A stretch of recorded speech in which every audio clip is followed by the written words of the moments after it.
Unplugged with Nap. Yeah, we cut through the noise. No script, no leash, no polished decoys. Broadcasting without permission. We don't ask. We lift the curtain and we drop the mask.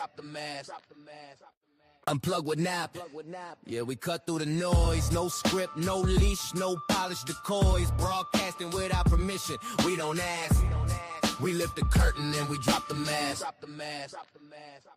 Unplugged with Nap. Yeah, we cut through the noise. No script, no leash, no polished decoys. Broadcasting without permission. We don't ask. We lift the curtain and we drop the mask. Unplugged with Nap.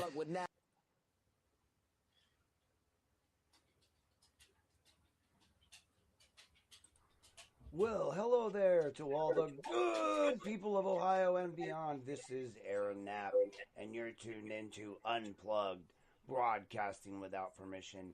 This is a place where the truth gets louder and we dig deeper, and where we always remember, be lawful, not awful. If you want the full stories, the documents, the videos, and everything they don't want you to see, head on over to AaronKnappUnplugged.com. My new home for every investigation, every episode, and every update. And while you're here, be sure to like the video, follow the page, and hit subscribe. And share this with someone who needs the truth. We're building something real here. We're building something fearless. And we're doing it together. Welcome to Unplugged. Hey there, guys. Aaron Knapp here. No, it's been a hot minute since I've been online and done any sort of broadcasting, but I wanted to get on here tonight and just kind of check in with everybody. Hold on a second. I just want to make sure my mic's hooked up right.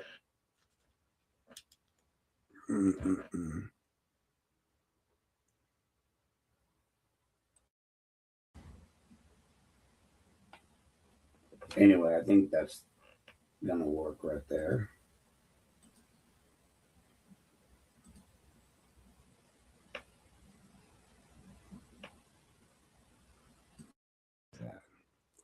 Pretty sure it was that. Garen, I'm sure you're watching. If you can't hear me, you let me know. Or, because let me just look and see if I can get the,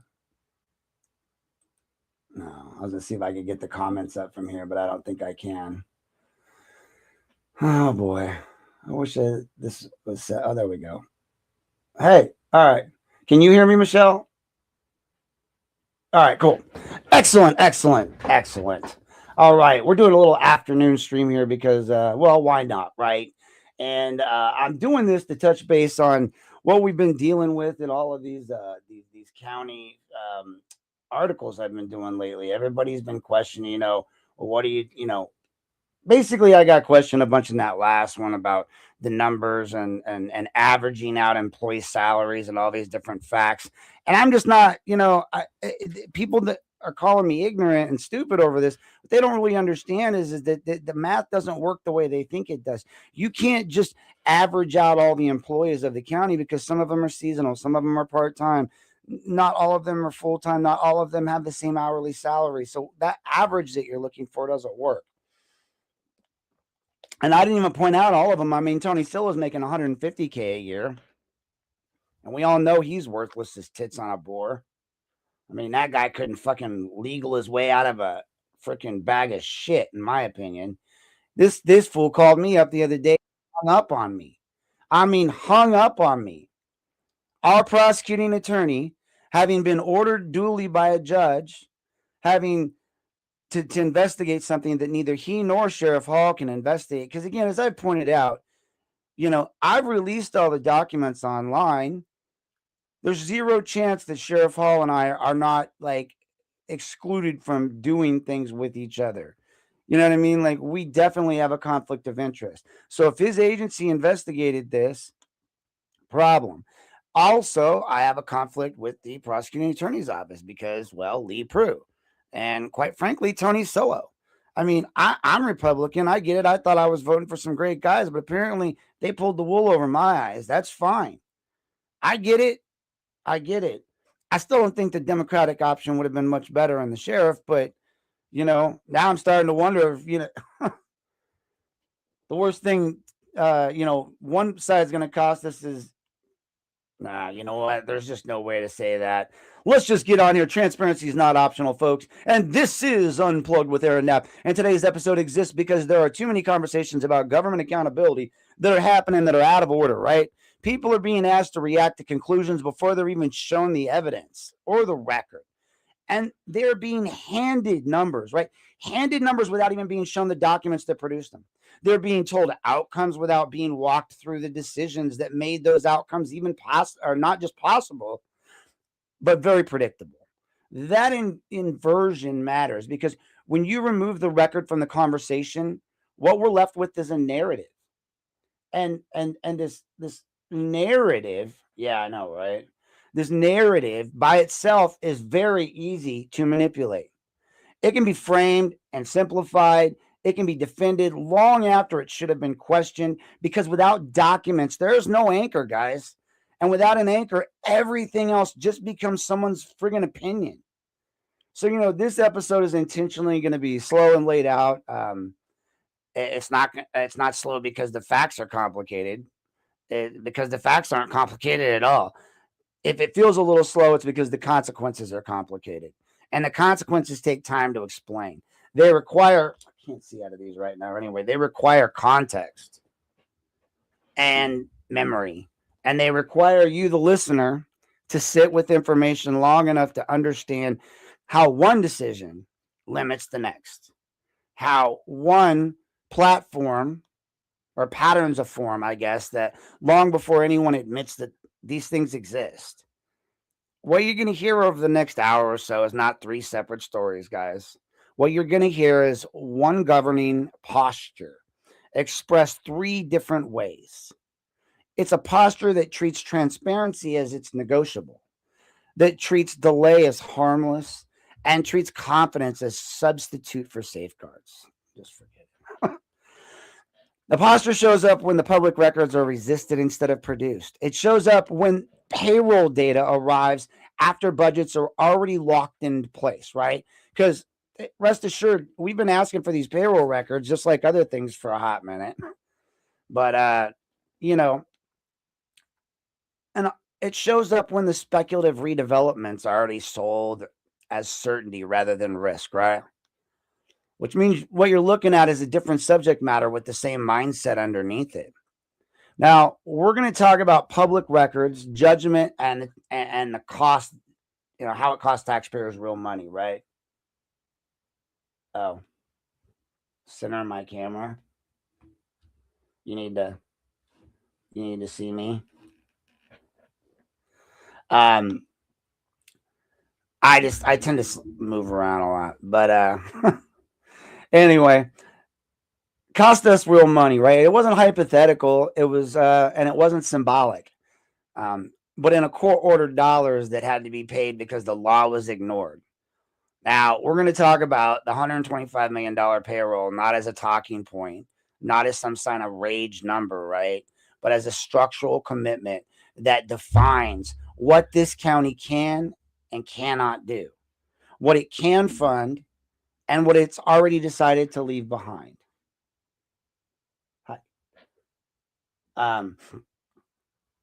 Just so you know, guys, it takes me a hot second to look over and see these comments. And when I have my glasses on, it's harder to see. So I'll try to address them as I see them. But we're going to talk about the redevelopment gamble that, built on certainty, as they said, instead of a contingency, where confidence filled the space with safeguards, where safeguards should have actually been, and where failure was not, I repeat, was not unforeseeable. It was just unprepared for. Nothing in this episode relies on speculation, and that's important. There's no anonymous sources here. There are no hypotheticals. There's no guesswork. Everything relies on the public record. What we have in front of us is the public record. In my stories, I posted these records along with everything else so that you can see the records, right? And that's, I don't even need that light on. And so that's why I say, go there and make your own decision. You don't have to just talk to me. Go on my page, pull those records up, because I produce receipts. This is why I harp on them so much for these records. Without these records, we have nothing. So, Anyone can review this. Everything I brought relies on public records, court rulings, budget documents, payroll reports, documents. Any one of you can request. Any one of you can review. And any one of you can verify. Because accountability will only work when the public, all of us, have access to the same information as the people making the decisions.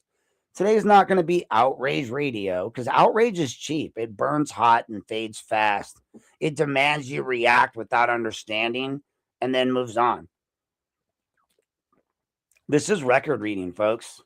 And it's about slowing it down long enough to look at what was actually done, what was actually known at the time, what choices were made anyway. And if at any point during the episode you feel uncomfortable listening, that discomfort is not accidental. It's kind of what happens when narrative certainty runs into documentary reality, right? It is what happens when confidence is tested against the records that do not bend to talking points. And it's what happens when accountability stops being abstract and starts being specific. And, this is what I call unplugged, folks. We do this because the truth matters and it's important.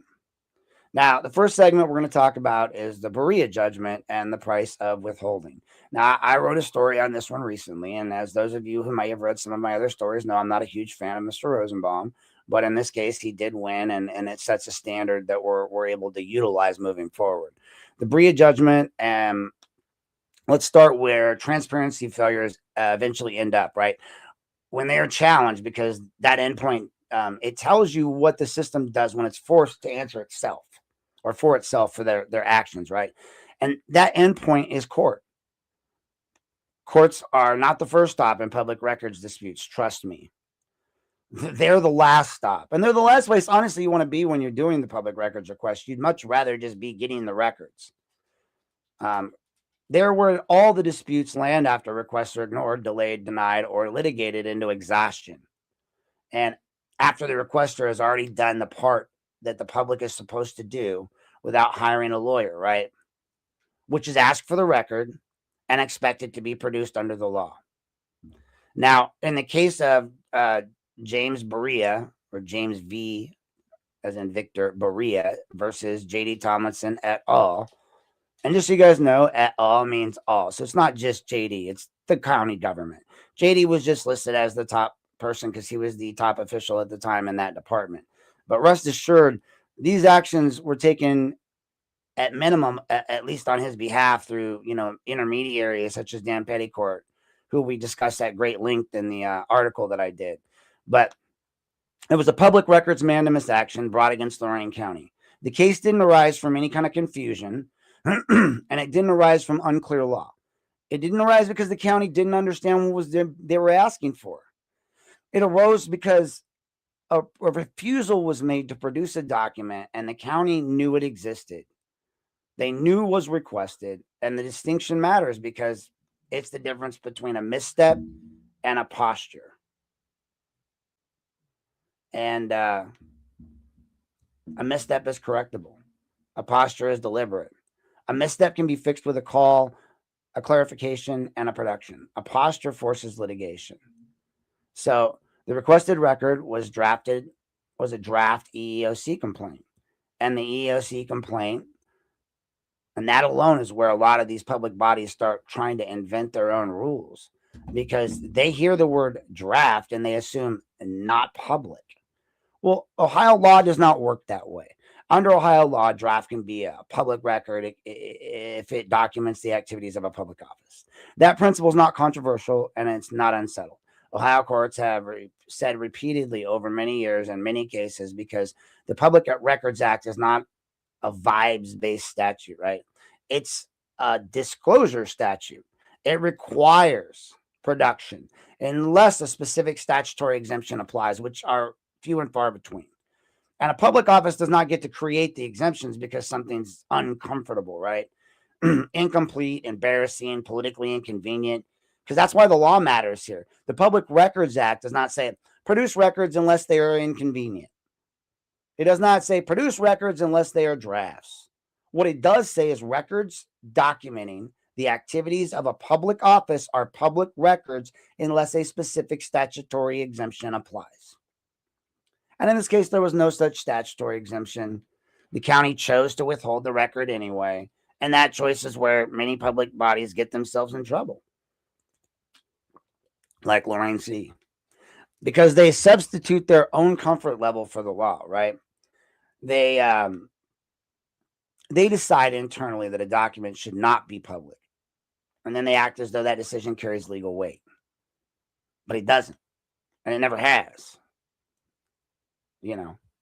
What matters next, though, in this case is what was decided. Because the way this case is resolved tells you whether the court is merely cleaning up some sort of a technical issue or whether it's making findings about conduct. So this was not some procedural dismissal, right? What this was not a technical ruling. It was not a case resolved on a filing deadline or a jurisdictional defect. It was a full evidentiary hearing.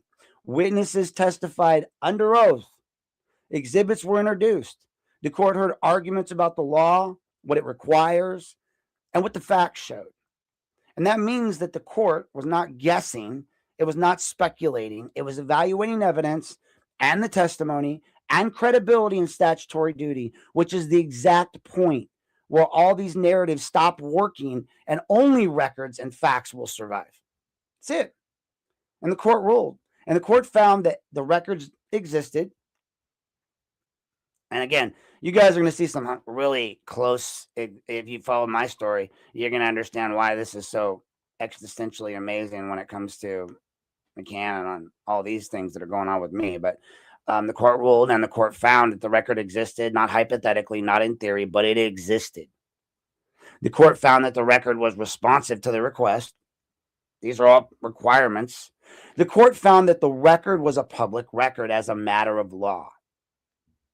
That's not an opinion. That's not a preference. That's a legal conclusion. And the court found that the record was wrongfully withheld.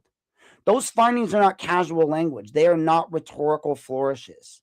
They're legal conclusions reached after evidence and testimony. And once those conclusions exist, consequences follow. Whether any one of the people out there like any one of us, any one of you viewers, whether I like it, the taxpayers like it, anyone likes it or not. Those are the facts. And there will be consequences. Those findings did trigger consequences.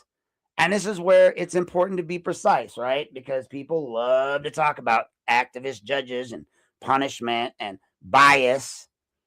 But when the outcome goes against the public office, right? That's when they talk about that. You know, they'll be like, oh, well, he's an activist judge. That's why he's coming after me because I'm a politician.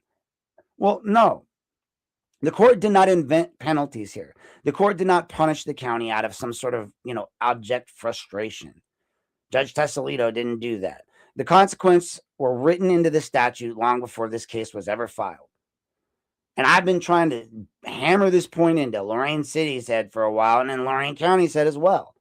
Lee Prue was another one that can't seem to understand what 149.43 is. You really should just take some time and read it before you deny everyone something like, a bunch of jackasses. Because all I really hear out of most of you on that kind of stuff, I always just think to myself, I hear them. They're like, oh, Aaron, like, you can't do that. You can't do this. And all I ever think about is I can. And you're just giving me a bunch of this.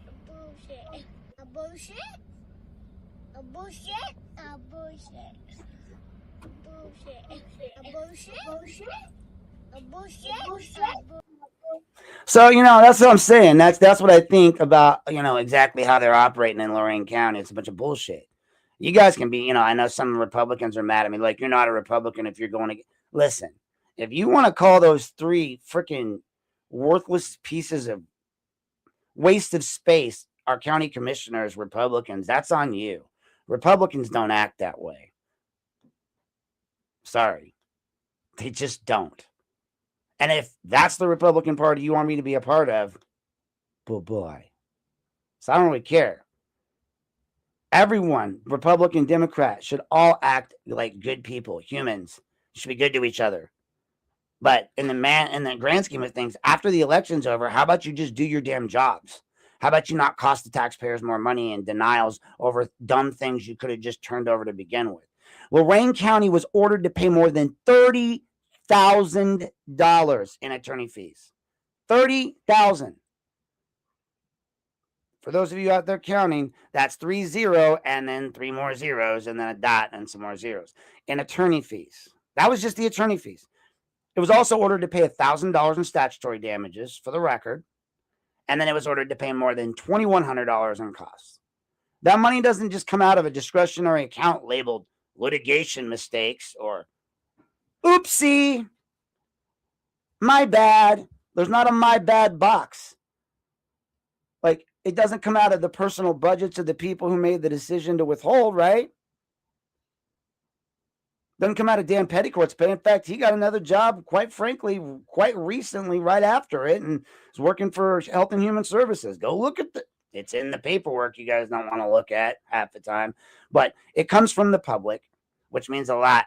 This is not a private failure. It's a public cost, right? And when I mean it comes from the public, I mean it's your tax dollars, right? Your tax dollars. This is why the framing matters. The loss is not bad luck. It's not a misunderstanding. It's not hindsight bias. It was a foreseeable outcome of choosing resistance over compliance. Because public records law does not punish mistakes in the way people pretend it does. Mistakes will happen, right? Public offices misinterpret requests. They ask clarifying questions. They correct course. Public records law punishes refusal. It punishes delay without justification. It punishes withholding without exemption. It punishes the decision to force a requester into court when the law already answers the question, and it punishes that decision where delay and refusal are how public power insulates itself from public oversight. And now that the judgment is itself a public record, it's going to be cited. Oh, and trust me, it's going to be referenced. And it will be relied upon in all future disputes for records. It becomes part of the legal landscape of that Lorain County will now operate in. But more importantly, it documents something else, something that's harder to dismiss than a single loss, because it documents a pattern. It documents a pattern of treating transparency as something to be managed rather than something that should be honored, right? And a pattern of assuming that resistance carries less cost than compliance. In this case, that assumption was just dead wrong. Dead fucking wrong. The cost was real. $30,000 real. The dollars were real. U.S. currency. The consequences were definitely real. And they were paid by people who had no role in the decision. You, we, the people.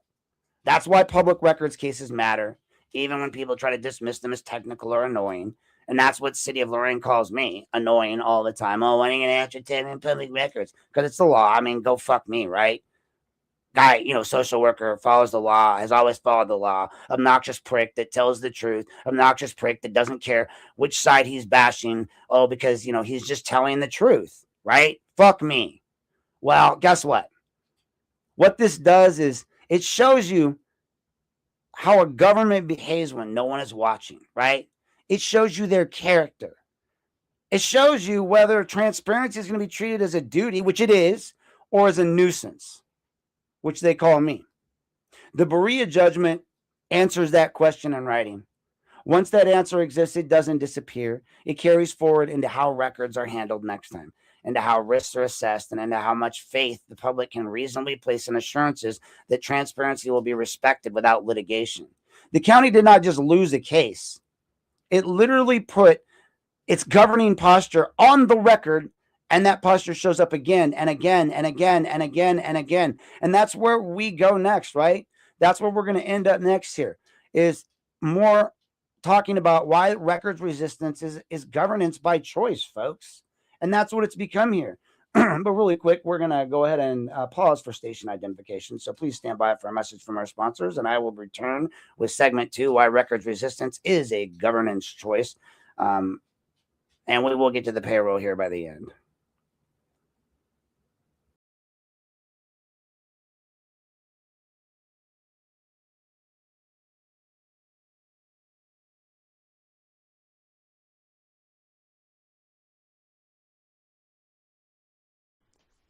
Here at Unplugged with Aaron Knapp, we like to thank our sponsors.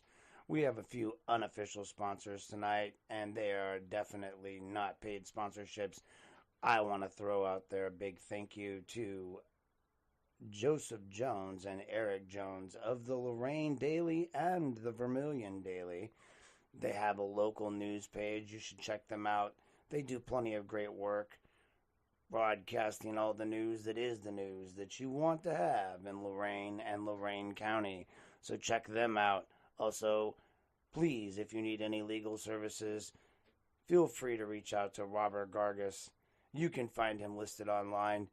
He's a fine attorney and comes highly recommended by yours truly. And last but not least, I want to mention DNC Radio. Please make sure you check out one of the up-and-coming internet hip-hop stations and all of their shows. They put on a lot of shows. You have the Never Outdone show. You also have the Eric Bowen show, Speak Up, Speak Out. So please make sure you guys check them out as well if you're looking for your latest and up-to-date hip-hop artistry. All right, guys, I appreciate you sticking around for that. Hey, you look over here to the right or left, whatever way your screen's facing, I guess. We got city council meetings in Lorain every first Monday and third Monday of the month at 6 p.m. So make sure you attend those. And now we're going to get back to our regularly scheduled program, yours truly. So thank you for standing by, and let me get this off the screen.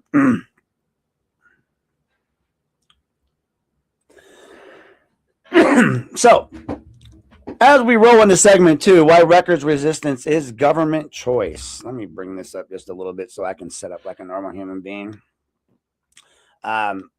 Records resistance is a government choice, folks, and public records cases are often dismissed as little technical disputes that are, and then that dismissal is one of the most convenient myths in local government, as it allows officials to treat transparency as a side issue instead of actually like what it is.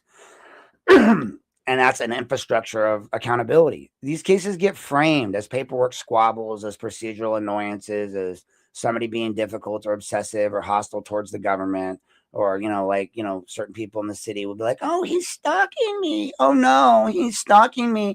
He's mean to me. He's going to show up and say things to me. Oh, princess, it's so hard to be you, Muffin. Like, geez, man, give me a break, dude. I see the way all these people cry and moan about things all over the place where they're at, and they're just, oh, they did this, they did that. I'm like, look, man, nobody's being obsessive or hostile to you. Nobody wants to hurt you. Sure, you get a little ribbing online. You have to put up with a little grief at city council meetings. But in reality, you guys, a lot of you, maybe not city council, but obviously the commissioners be getting paid triple digits. You want to pay me $120, $110, $102. See, for $102,000, I'll stand up on a stage and you can throw fruit at me. Not hard fruit. It's got to be soft fruit, like, tomatoes and stuff, because I'm fragile. But, whatever. I'll stand up there and let you cuss at me, yell at me. You can call me an a-hole, whatever you want to call me all day long. For $102,000, there's a lot of things I would do. In fact, maybe I should run.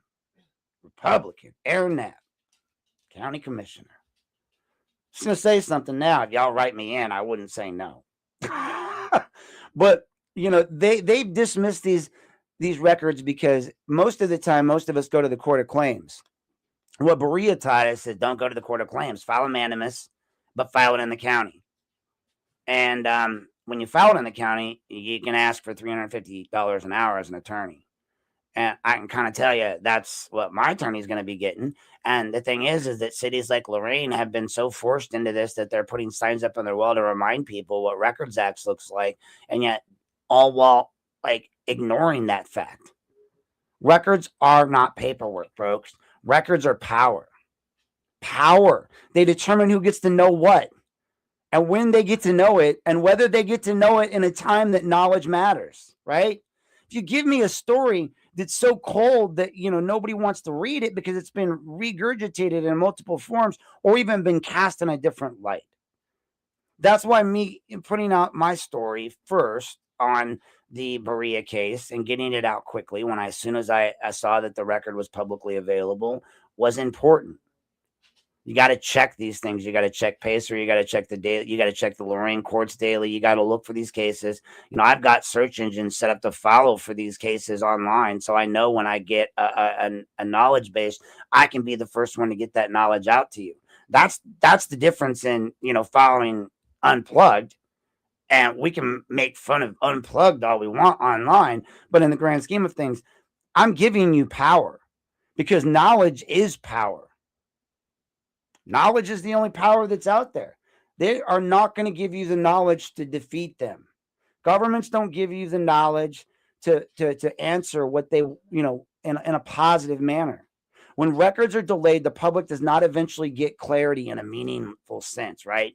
It gets clarity way too late, after decisions are already made, after budgets are passed, after contracts are signed, and after outcomes are locked in. And at that point, disclosure really becomes archival rather than participatory. At that distinction matters because the purpose of a public record is not to let the public read history after the fact. The purpose is to let the public see governance as it happens, while the choices are still reversible. That's it. You represent us. You don't own us. Last I checked, we outlawed slavery in the continental United States and beyond. I don't know many countries that legalized it still. But in the Barilla case, the county spent more money fighting disclosure than it would have cost just to comply. That's not an accident. That is inefficiency. It is a governing choice. Someone made the decision that withholding was preferable to transparency, that litigating was preferable to just producing the damn document, and that risking statutory penalties was preferable to allowing the public to see the document. That choice sends signals inside an institution and outside of it. It tells staff that delay is acceptable, resistance will be defended to all ends, and that compliance will always be negotiable. If it tells the public that access is conditional, that requests will be evaluated not just for legality, but for convenience, comfort, risk management. It tells decision makers something even more important, which is that accountability can be deferred. Because deferred accountability is still accountability, but only in theory, right? And that's the problem, is that in practice, it becomes reaction rather than prevention. And it trains everyone involved to treat transparency as something that can be pushed back until the heat dies or until the requester runs out of time or money or patience. This is where most people misunderstand the role of public records law and people like me who litigate within it. Because when I don't have an attorney, I have to litigate it myself. And usually they send 2 or 3 if I don't have an attorney. When I did my first couple of records request cases recently against the county, both the county prosecutor, Tony Sillo, and the assistant prosecutor, Lee Prue, would show up. And sometimes with backup. Other times I go to the Lorain City ones and it's Zaleski and it's, and it's the redhead, Bowles or, somebody or whoever. Like all these people are on these lines. They bring 2 attorneys to deal with one civilian, one citizen, one taxpayer, right? And that's the way they fight you. They fight you. You've got one fist, tied behind your back the whole way through the process. I still beat them because they're morons. But, half the time I just need them to acknowledge or not acknowledge that a record exists, and I can acknowledge it in the story and move on. But public records are not about catching them wrongdoing, after the fact. They're about allowing us as the public to observe decision-making while it's actually happening. When records are going to be withheld and delayed, that function collapses. What replaces it, isn't trust. I would say what replaces it more accurately is like forced trust, because the public is asked to accept assurances instead of evidence. Like sometimes those assurances are sincere. Sometimes they're confident. Sometimes they're delivered by people who genuinely believe they're right. But your belief is not a safeguard. Your belief is not law, and confidence is not documentation. This is why records resistance is not neutral. It's not really procedural. It's governance by choice. And it shapes behaviors inside these institutions. It changes incentives. It teaches people what they can and can't get away with. And what they cannot, do is usually not much in situations like this. Those lessons do not stay contained inside records offices or law departments. They mitigate into budgeting, staffing, contracting, development decisions. Because once a government becomes comfortable controlling information flow, it becomes comfortable controlling timing. And once it becomes comfortable controlling timing, it becomes comfortable shaping the narrative. And narratives are easier to manage than records. That's how transparency failures scale, folks. The scaling does not require every decision maker to wake up. Oh, I think I'll screw the public today. Right?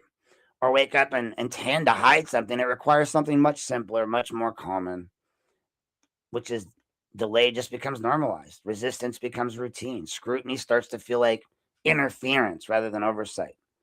By the time the public sees the full picture, the opportunity to influence is gone. And that's why the public records cases matter even more when the underlying document seems so small, so obscure. They reveal whether transparency is treated as a duty or as a burden, and they show whether access is proactive or reactive. They also answer a simple question that every office, and public office at least, should be willing to answer without defensiveness. Does this government want to be observed while it governs or only reviewed afterwards?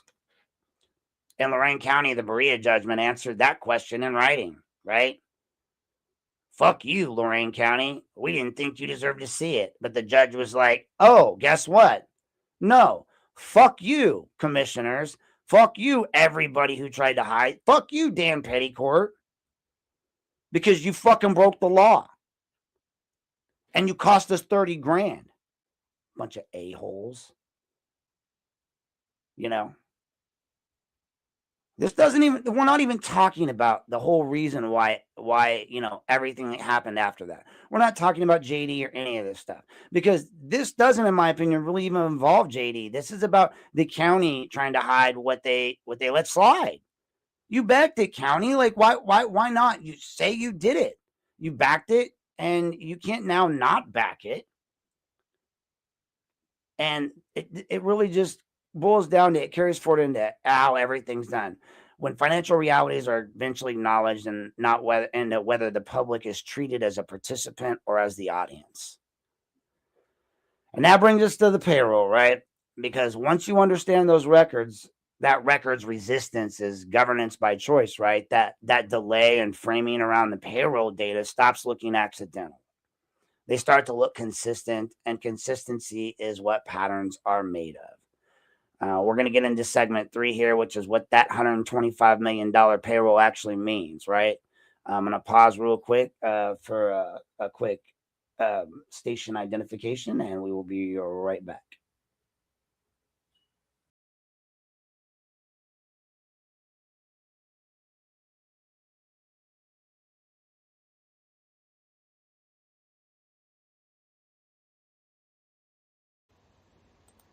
Down to all of our departments, and assure that as part of our regular checklist that we have for many projects, that we can visit this. This is not a common area because we typically don't waive fees, so it's one of those areas that we'll revisit here as we move along. Thank you, Mr. Carrion. Say something? Then why aren't we? Say something? Then why are we? You want to get an attitude? You work for me, Carrion. Yeah, get it. Do it. Mr. Knapp, let's have it. No, your employee is addressing me, sir. No. Excuse me, President Arredondo. You better calm down, bro. President Arredondo. Madam Strugowski. At this point, I would move to a point of order and ask that you recess the meeting until this gets all straightened out, because this is disruptive to our agenda.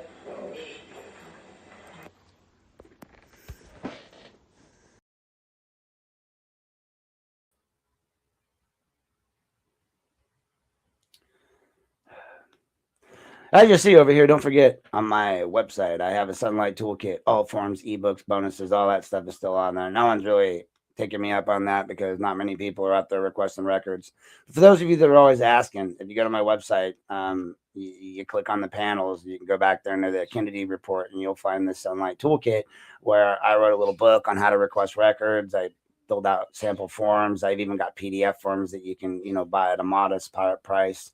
Yeah, check it out if you want to request your own records. In the meantime, we're going to get into this payroll. So, in the grand scheme, what $125 million payroll actually means is that the 2025 Lorain County payroll is not just a rumor. It's not an estimate. It's not a projection, right? It's not a talking point for me designed to provoke some sort of reaction, which I see online. It provoked quite the reaction. I got accused of being, like I'm somehow selling some sort of a story here, and I'm not. It's titled Lorain County Employees 2025 Salaries. It's dated January 29th, 2026. It was produced by the county. At the bottom of the document is a number. One number that summarizes an entire year of employment costs, and that number is $125,299,193.69, I think, give or take. And that number is not theoretical. It's rounded, not rounded, and it's not extrapolated, right? It's just the total of every individual payment made to every person paid by Lorain County during the 2025 year that was employed. Every person listed line by line with department classification, gross pay. Remember that, guys. Go look that up, what gross pay is. And that's why the conversation has to begin with the record instead of the commentary. Too often these payroll discussions begin with abstraction, right? With averages, with estimates, with national comparisons, with commentary that never actually touches the underlying record, right? And here the record exists, and it changes the conversation in a way because it gives the public, a shared set of facts instead of competing impressions. It also matters because this document did not arrive early, right? It kind of arrived a little bit delayed after we made some requests and after explanations about process, staffing, time, yada, yada, yada. That timing matters because payroll is the single largest reoccurring expense any government has. We saw it in the Lorain story. We see it in the Lorain County story. Once it is committed, everything else is secondary. Capital projects, maintenance, service expansion, emergency flexibility, all of it must fit around the payroll. This is not a judgment. This is how budgets work. This is why this discussion is not about attacking the workers, right? I mean, because every person listed in this earned their pay, right? They did the job that was asked of them. They're working for the salary that they were given. I'm not knocking them for taking what they were given. This is not about individual salaries. It's about structure. Because a payroll of this size defines what a county can and can't do. It defines which services survive, which projects are postponed, which offices close early. Because we have an office that's closing early because they're not getting funded. And other offices that, so we suffer as people make triple digits, Roger. It's also which programs are described as unaffordable anymore. And that context is essential if anyone wants to walk and talk the walk of honesty and honestly about what government is doing with public money. Now, this is the moment where the conversation almost always derails, right? Just like a train off the tracks carrying too much load, going a little too fast around that corner.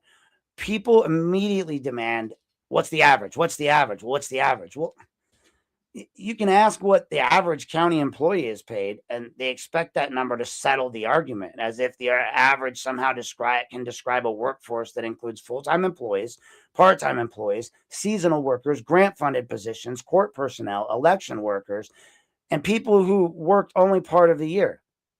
Also has got a coroner who does need to make a certain amount of money and is on call 24 hours a day. So even though the coroner is listed at, a high amount, and I include my pictures there, none of that is meant to do anything other than say, this is what we're paying these people. And these are the things we can and can't afford. It's just facts. I don't have a feeling about it. I'm glad they got theirs. Get yours if you can. Do you think any one of us was refused to take $150,000 a year from a county government official? We'd be like, oh no, our tax dollars. No, we take it, right? But we'd at least do the job to the best of our ability. And I think that's probably what a lot of people have issues with all of it. But This also includes, election workers, people, like I said, who worked only part of the year. Let's address that carefully and completely, because if it's not handled clearly, it becomes bad math, and worse, it becomes bad assumptions. For those asking for the average, here's the math, right, that you asked for, because some people asked in the comments calling me an idiot, saying I had low IQ. Ooh, you got no IQ. Thanks a lot. If you take the total, and I'll admit, I'm not amazing at math. I use shit to calculate this shit, but most of it's on the payroll document. You just have to read it. And I also got a lot of the information I got in this stuff from Catherine Kennedy, who I put up a lot of her reports and read them. And she's a retired CPA, and she understands these numbers way better than I do. But if you take the total 2025 county payroll of $125,299,193.69 and divide it by the common sided approximate figure of 4,233 county employees, what you're going to get is average gross pay of roughly $29,600 per person. Well, that arithmetic's correct, but arithmetic correctness is not the same thing as analytical usefulness, right? What that average does is blend together people who worked a few weeks with people who worked a full year, and it blends together seasonal employees who are only working so often with department heads who are there every single day or on 24-hour call. It blends together the part-time election workers with six-figure administrators. That's going to produce a number that feels reassuring or dismissive, I guess, depending on the argument someone wants to make. Well, look, they're only paying, some might say they're only paying an average of $29,600 per employee, and others would say, oh my God, they're only paying an average of $29,600 per employee. You can look at it either way, but the payroll figure being discussed here is not an estimate or a rage number, right? It's not meant to get you mad. I put it in the headlines to, make you angry. It comes directly from the county's own public record. It's titled, we got it. It was dated just 2 days ago. The document lists every individual paid by the county during the year, every individual by Lorain County, all of them. It includes the full-time employees, the part-time, the seasonal, the grant funds, all those court personnel, those election workers, right? Some entries are a few $100s. Some are under 1,000. Others are well into the six figures. Census head counts are snapshots. So some people were pulling up like old census snapshots and whatnot. Well, they count how many people are employed at a particular moment in time. Payroll records, they're cumulative. They count every person paid at any point during the year, right? Anyone. Dividing one by the other produces a number that feels neat but explains nothing, not a damn thing. And about how money is actually distributed, and this is where people unintentionally mislead themselves, I guess, would really be the idea, is that the average sounds low, 29,600. So they conclude, well, there's no issue, right? The average sounds, or if it sounds high, they conclude, oh my gosh, there's outrage, rah, right? And both of those can be wrong, and probably are, because the average hides the structure. It's like looking at things per capita and things like that. But second, this figure reflects gross pay only. It does not include the county's employer costs for operators, their retirement contributions. It does not include any of their health insurance, which we've already discussed in detail. It does not include their Medicare taxes. It doesn't include other legally required benefits. Those costs still exist. They're real. They're paid. They simply are just not going to appear here in this document, right? That means the true cost of county employment is higher than $125 million, not lower. And anyone discussing payroll substantially without acknowledging that fact is understating that burden, not overstating it. And third, citing national averages, as people do, really kind of misses the entire point. The issue isn't whether an individual salary can be defended in isolation, because we need good people, right? Because most of them can. The issue is whether the total payroll structure is sustainable and accountable in a county where per capita income is roughly, $26,000 or whatever it is, and services are being reduced, and if offices are closing or shortening hours due to budget constraints. Payroll does not exist in a vacuum. And I think that number 26 is wrong. I actually think I grabbed the wrong number on that. I think we're a little higher than that, but maybe not. But again, that's going to debate on, the individuals and what they're doing, but we already see services are being reduced. We see offices closing and shortening their hours due to these budget constraints. We see that payroll does not exist in a vacuum. It exists in an economic reality where payroll grows faster than revenue. Trade-offs will have to follow. They always have to follow. The only question is who's going to bear them. It's going to be you, for the record. And whether the public is allowed to see the structure clearly enough to debate those trade-offs honestly. They won't. This is not about attacking the workers, because Lorain County's workers, you guys, why wouldn't you take it? It's about understanding where public money actually goes and how much of it's already spoken for before any policy debate begins. The context that is not missing. The context is the document itself. Anyone can review it. It's in the story. Anyone can analyze it. It's in the story. I put it in PDF form so you can read it. If you want copies of it in their, their natural setting, which was inside of a Excel sheet, I can send that to you. But anyone can disagree with the conclusions using the same record. This is how transparency works, folks. It's not math gone wrong. The interpretation is where people get lost. And when interpretation gets lost in accountability, it gets deferred, because a public that cannot see structure clearly cannot demand structural answers. I'm going to say this on a side note. In my research, because I did a lot of research on a lot of them, there's one employee in the health and welfare, and I'm not going to call that employee out by name, but I'm just going to say there's one employee in there that's making, I think, 3 times as much as all of their fellow employees. And on the average / national state average or whatever it was, several different payroll type websites basically touted how well this person was doing for what they were doing and how they were doing it. And I think that's a lot of the people's argument over in health and welfare is that, okay, if you have enough money to spend $102,000 for the commissioners who don't have to work full time, then why don't you have enough money to fix our benefits? Why are the lower level, mid-level, and even base level employees being, relegated to low salaries, low pay, and expected to survive all of their insurances being raised? Well, I just did an article that said that the county openly acknowledged that it was those people that were also getting shafted in the insurance while certain executive people were not. That tells you all you need to know. You say what you want, Democrat, Republican, I don't care anymore.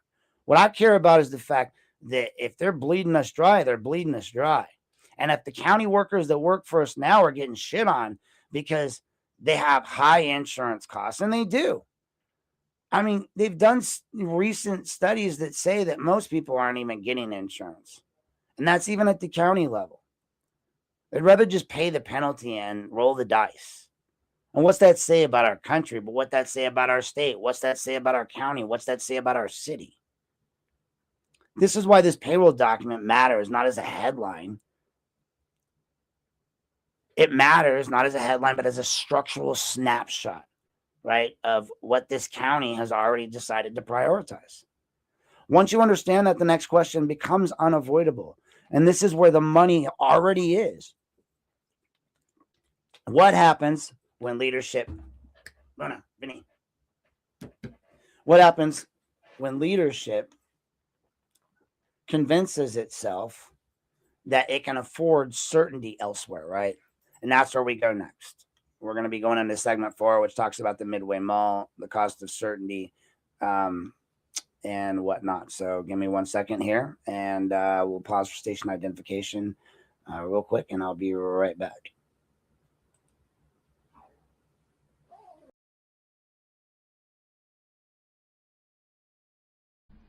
Hey there, folks. If you really want to know what's happening in your hometown, the place to go is Lorain Daily and Vermilion Daily. From city council and school boards to local businesses, community events, and neighborhood stories, these outlets cover what the big media ignores. This is hyper-local news for real people in real communities. Visit Lorain Daily and VermilionDaily.com today. Read it, share it, support local journalism, because your community deserves coverage that actually lives here.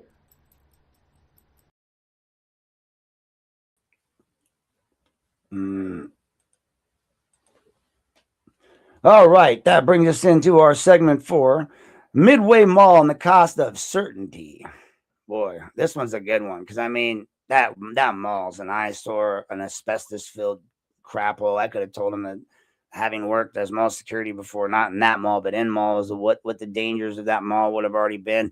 I'd already talked to people. The riser systems were bad. They were leaking. It was a bad risk from the beginning. And I'm pretty sure it was some sort of a people getting people. But here's a thought. Imagine if you were to look at 3 people and they happen to all be maybe county commissioners, and you were to look at their backgrounds and you see what their backgrounds are in. Maybe one of them's in construction, maybe one of them's in, rentals and real estate. Maybe one of them's got a friend or a family member that runs an asbestos company out of Cleveland. And maybe they were thinking that might work, but it didn't. I don't know. Maybe I'm wrong. Just questions. Midway Mall was never presented to the public ever as a risk, right? I mean, never once conceded it could be a risk. That is the first thing that has to be said clearly, because it explains everything that followed. This was not framed as speculative investment. It was not described as a long shot. It was not communicated as a gamble that might pay off or might fail. It was sold as a certainty, as a transformational project, as something that was going to happen, right? Not something that might happen, not something that could happen or maybe might happen or maybe down the road might happen. The framing shaped the public's perception. And it also shaped decision-making because the language mattered, the tone mattered, and the posture mattered. The message was simple and confident. This redevelopment was going to work. Lorain County committed approximately $13.9 million in your tax dollars, in public funds, through the Port Authority to acquire the Midway Mall. They guaranteed that loan.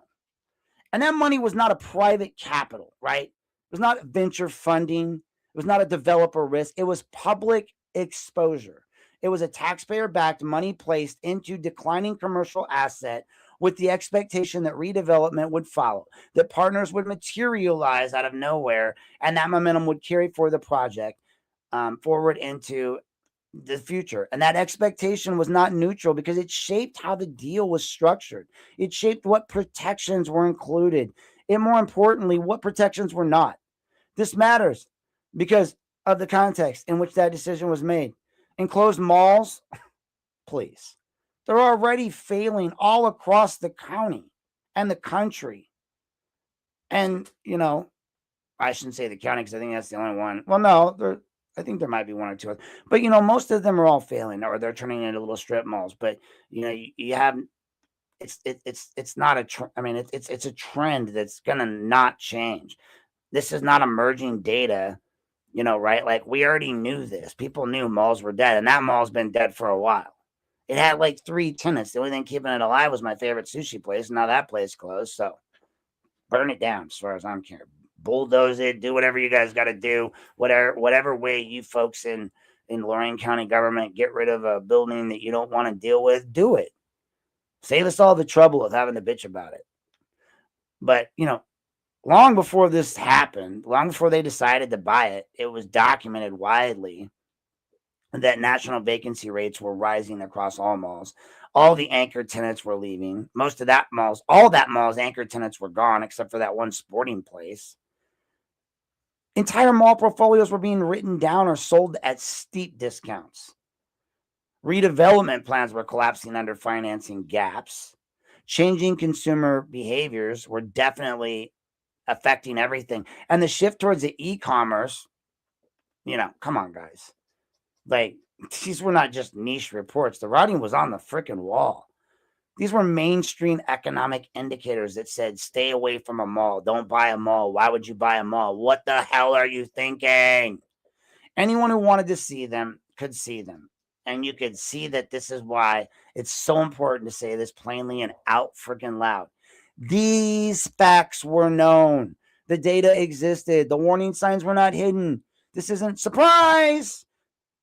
These things were discounted, and that distinction matters because it reveals posture rather than surprise. What the public was not presented was their uncertainty. What the public was not presented with was a contingency. And what the public was not presented with was a clear explanation of what would happen if redevelopment did not materialize on a schedule or at all. $750,000 a year in losses.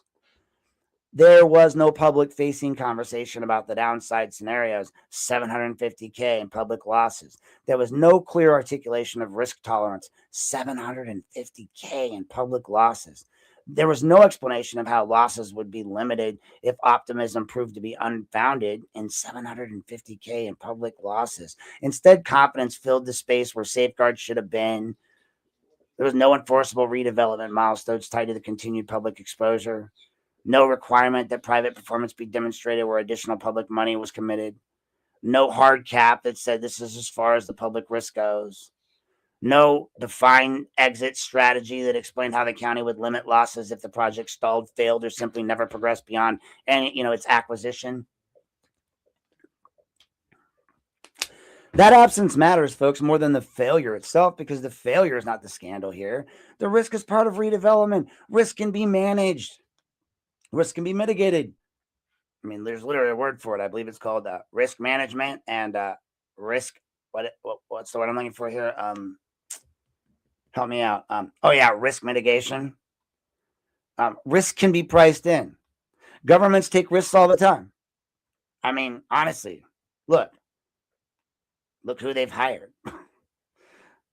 They build infrastructure. They invest in developments. They partner with private actors. But risk only works when it's acknowledged. You got to say, hey, we might have a risk here. What cannot be managed is certainty masquerading as planning. When leaders start to believe that an outcome is inevitable and safeguards begin to feel unnecessary, contingency planning starts to sound very pessimistic. Questions begin to sound like obstruction rather than diligence. Oversight becomes framed as negativity, and caution becomes framed as lack of vision. And that's how confidence replaces caution, folks. That is what happened here, right? And once that substitution occurred, it reshapes the decision making downstream. Everything downstream, all the decision making gets shaped by that decision. When the redevelopment plan for the Midway Mall collapsed, and the response was not, whoa, stop and reassess. It was to not pause and evaluate exposure. It was not to say, hey, this didn't go as planned. What now? Instead, exposure was compounded. Additional distressed properties were acquired, right? Instead of saying, no, we don't want to do that, we're going to spend more money and buy the days in. Rather than limiting that county risk, right, we increase it. Like, let's just get more. That's how momentum works, right? And this is a cost of certainty because it certainly creates momentum, and momentum resists interruption. And when momentum meets failure, it does not slow down gracefully. It crashes forward. Like the big pile of shit that it is, it's going to hit us, and it's not going to be pleasant. This is where people often reach for hindsight as a defense. Oh, well, it's a hindsight 2020, blah, blah, blah, blah. Yeah. They say no more. They say no one could have known this. They say, well, every redevelopment comes with some risk, right? They say, you can't judge our decisions based on outcomes. Please. Those statements can be true in isolation, sure. I mean, they can be true, maybe even in a CCI filing. I doubt it. But those statements can be true. But they are false here because it's not like this wasn't foreseeable.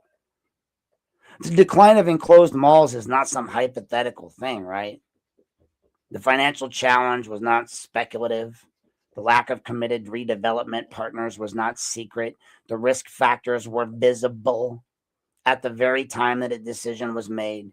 And what was missing was participation for those realities. And participation is the difference between risk and recklessness, because risk acknowledges uncertainty while recklessness denies it.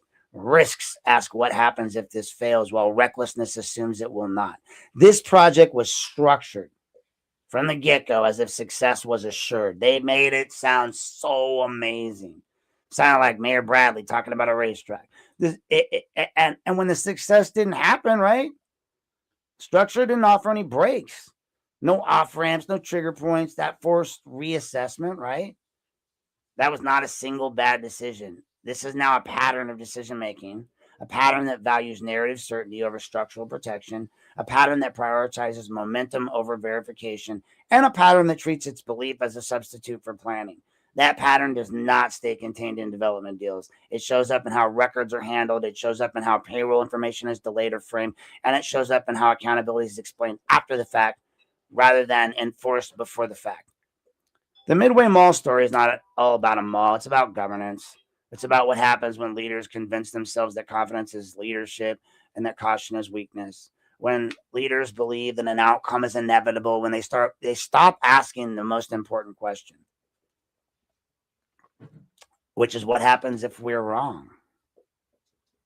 And when that question goes unasked, we, the people, the public, absorb the answer anyway, through the litigation costs, through budget constraints, through service reductions, through auditors' offices closing on Fridays, and through exposures that cannot be undone. I mean, guys, this was not unforeseeable. It was unprepared for. And that distinction is everything. I mean, it's like knowing that a hurricane's coming and they tell you to leave and you decide to stay and you drown. Well, what's everyone going to say? Well, all right, stupid. We told you to leave, but you stayed. Well, that brings us to our closing today, folks. And what accountability really requires, by now, it should be clear that these stories were not isolated events. They're not bad weeks. They're not one-off mistakes. They are expressions of the same governing posture repeated across different subject matter, different departments, and different moments in time. And that's why it's important to stop treating them like separate controversies, right? Public records resistance is not a separate form, or not separate from payroll opacity, or payroll opacity is not separate from speculative development. These are not disconnected failures, guys, is what I'm saying. They're connected decisions rooted in the same assumption that transparency can be delayed, and it can't. That certainty can replace caution, and the consequences can be managed after the fact is what they believe, and that's just not the case. None of this requires any sort of malicious intent on anyone's behalf. That's what's the real uncomfortable truth here. Because systems fail far more often than confidence, through confidence, I should say, than they do through a conspiracy, right? What requires a certainty without humility, the belief that the plan is so sound and sound enough that scrutiny doesn't matter. It can wait. The belief that the numbers will always work themselves out. And the belief that if something goes wrong, it can be explained later, or we can litigate it later, or we, absorb it later. But later is where accountability goes to die, folks. Because when public records are withheld or delayed, the public's not merely inconvenienced, it's prevented from participating. And while decisions are still reversible, and when payroll data arrives after budgets are locked and debate becomes performative, and when development is framed as inevitable, success safeguards are treated as unnecessary pessimism, folks. And this is how systems drift, not because no one cares, but because confidence is mistaken for competence. I think that needs to be said a couple more times. I look at some people in our government. Confidence is mistaken for competence. All right, I said that. Confidence is mistaken for competence. I'm going to have to say that. Say that 5 times fast. Confidence is mistaken for competence. Confidence. Confidence is mistaken for competence. And control is mistaken for stewardship. That means they believe because they're the government, they're the stewards of government, that they control us. Transparency is not adversarial, right? I'm not being adversarial by asking for transparency.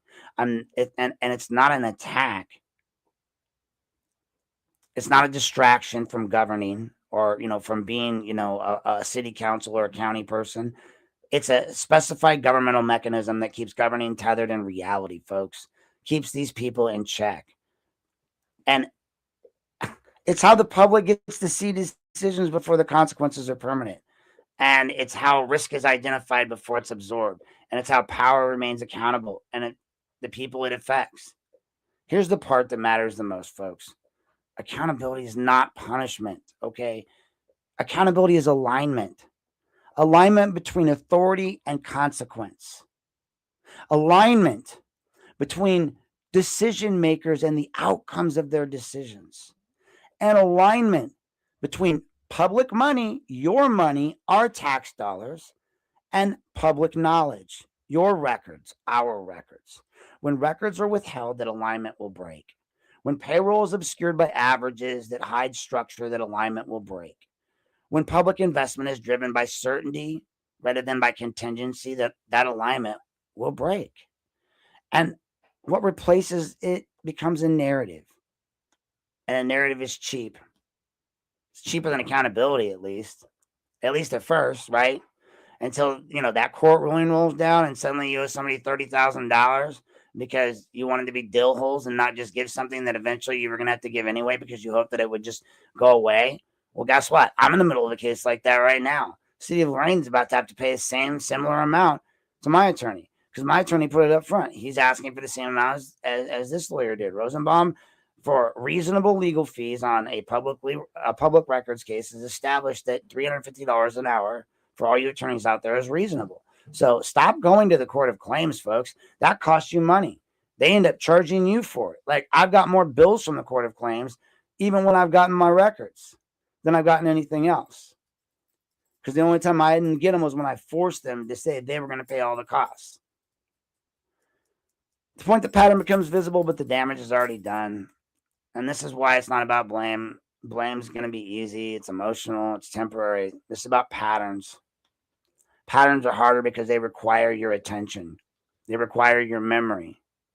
And they require the willingness to sit and just feel that discomfort instead of resolving it into a headline or talking point, right? Patterns repeat until they are acknowledged, not challenged rhetorically and not argued online, but acknowledged structurally. Transparency is not optional because without it, accountability becomes impossible. And with accountability, certainty becomes recklessness. And that's what these stories show. Not as opinion, but as a record. So that's going to bring us to the end of today's story with Unplugged with Aaron Knapp. And, somebody asked me earlier, they're like, hey, how do you get, who's paying you? Well, honestly, no one's paying me, but I have been putting this on my publication later. So this publication currently accepts no advertising other than the requested ones I have. Although at some point I would like to, accept that. We get no government funding, no political sponsorship, financial support from my readers, not editorial, do not influence my editorial decisions, conclusions, or my coverage priorities. Transparency is not hostility. It's the baseline expectation of a system that exercises power over the public. Sorry, I'm reading from my disclosures. Independent local journalism exists to do the work that the institutions cannot do for themselves. If, this investigation and the others that I do get published for free without advertising currently, so that access to the information is not conditioned on your ability to pay, platform algorithms, or tolerance or distraction. That choice is deliberate. It reflects a belief that the public accountability work loses its value the moment that it becomes gated, sponsored, or softened to satisfy commercial interests. It's also a choice that carries kind of a real cost. So this work requires time, records requests, document review, litigation monitoring, and long-form analysis that cannot be produced on a volunteer basis indefinitely. Filing public records requests is not free. Obtaining transcripts and filing reviews and preserving the evidence and publishing findings with care and accuracy requires sustained effort and financial support. Doing this work without advertising protects the editorial independence but removes the revenue stream most media organizations rely on. Please consider supporting this reporting. And if this work matters to you, if you believe in local government functions best when it's observed rather than trusted blindly, and you value journalism that documents rather than speculates, your support will make a direct difference. Contributions allow this publication to continue requesting records, reviewing filings, publishing findings, and preserving timelines without pressure to soften conclusions or chase attention. Transparency is not guaranteed by statute alone. It's guaranteed by people. It's guaranteed by readers and listeners and viewers who understand that sunlight does not appear automatically, that records they don't just surface on their own, and that accountability requires sustained independent effort. What institutions resist this scrutiny, the only thing that forces the record into view is persistence backed by the public support. This work remains free because access matters. Its continued support depends on public, believes that independent journalism is worth sustaining. And right up here in the corner, I have my little, little bar thing. You can click on that. You can donate there. That being said, I appreciate people when they give me support, but it definitely doesn't change the way I would report things. And I would hope that I wouldn't even allow an individual to get in and influence my way of reporting ever. I mean, obviously, if you look at the interactions I had with the earlier versions of Candidate Hall versus what I've had with Sheriff Hall, there's two different interactions. Like, I'm going to look at things differently when they come up differently. I'm going to judge things differently when they come up differently. And so that's kind of where we leave ourselves here today, is just understand I'm not here trying to, represent one side or the other. I'm here trying to represent the people. I'm here trying to put out the most honest information possible. I do believe most of those salaries in that county salary docket are justifiable. The unjustifiable part comes when you start taking these triple digit salary numbers and thinking, are we doing adequate justice to our lower paid employees? Are we giving them, and if we're not doing them justice, why aren't we at least giving them the breaks on the insurance instead of forcing them to work 2-3 jobs? The break comes in that you've got to look at the disparity between the full-time employees who work beneath the full-time employees. You can't just look at it as a whole. So keep that in mind when you view those documents. Keep that in mind when you're reading these stories. Understand, I don't have a side. My side is your side, the people's side. And in the sense that I want you to have the best message and information to make the best decisions possible for you and yours. Because in the grand scheme of things, even my stories are my opinion, even though they're backed usually, always by fact and receipts and research. Still an opinion. And you have the right, still in this United States of America, to decide your own thoughts, your own opinions, and make decisions on your own. I get constantly chastised as a Republican because I support a lot of social programs. I'm a social worker. Sorry, it's kind of in the name. But at the same time, I support these programs being used wisely and appropriately.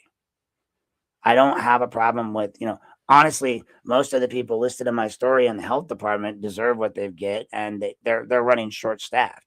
I mean, you're not going to, a lot of these people you're not going to get, so you're overworking your health department. So again, these are other things you kind of need to look at. Do you have the appropriate people in the appropriate places? Yada, yada, yada.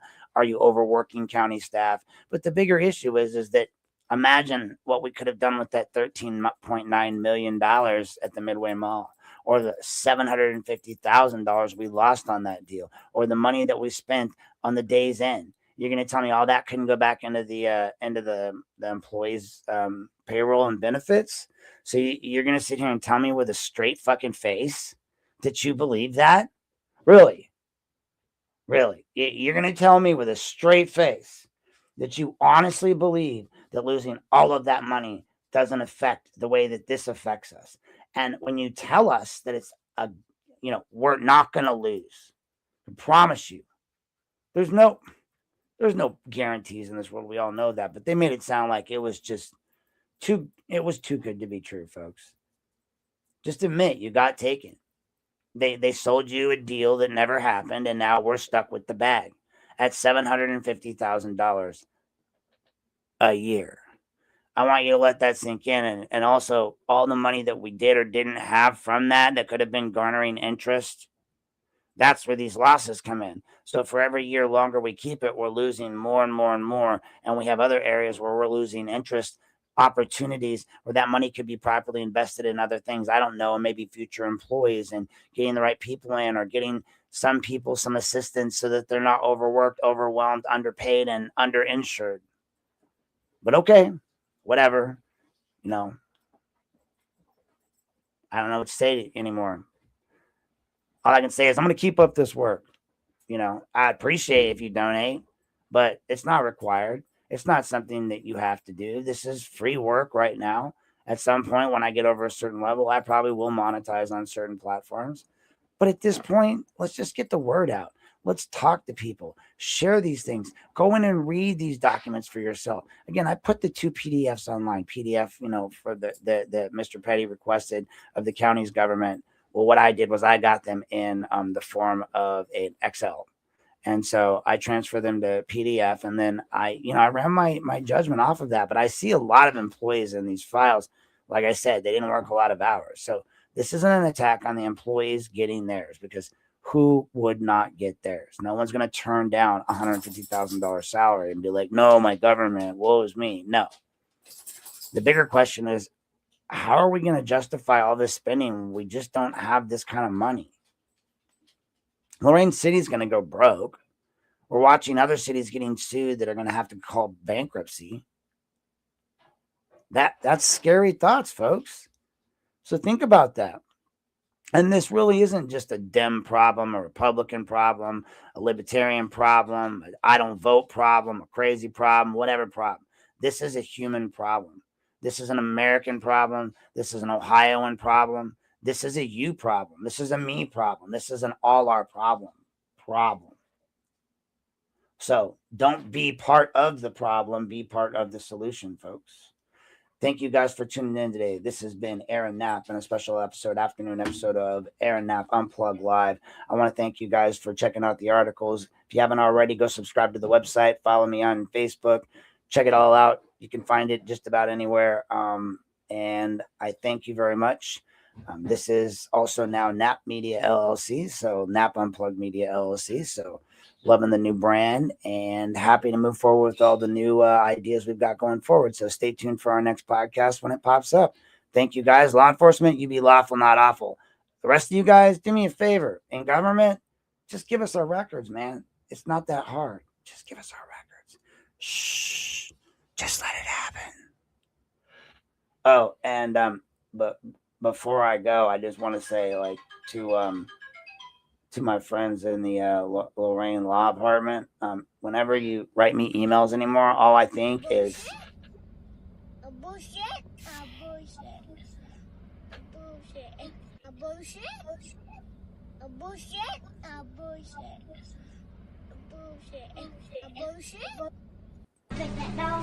No. Oh, this one's a good one too. Asking, I'm in a public area, bro. Pretty soon we'll close with this. He's going to say that he can't continue with the meeting because you won't exit. And that's not my problem. You work for me. I don't work for you. You do work for me. I pay taxes. You work for the city of Lorain. No, there's no agree to disagree, Mayor. Mayor, there's no agree to disagree. And what they're going to do is they'll just close the meeting. I mean, honestly, what I'm going to do is close the podcast down. Thanks for tuning in today, guys. I appreciate you. You guys make it a wonderful day. And hopefully I'll have some more articles to put out here in a little bit because I've got a bunch more stuff in my inbox that I'm working on stories. But I wanted to get this one out there real quick just on those last 2 that I did last night because they seem to have stirred up quite the commentary on a lot of these pages. And I just wanted to address it. So if you came here to tune in for that, I hope I addressed your questions. And if I didn't, feel free to reach out. You guys, it cracks me up. People be asking Garen for my number and contact info. Dude, it's everywhere. Like, my information's been spread out like Tularosa in this town. Just look for any document that's ever been put out, and you'll find my name and address on it. Cha-cha. Anyway, I'm not anywhere that I can hide. I appreciate you guys tuning in today. This has been a broadcast by Aaron Knapp Unplugged, and we'll see you next time.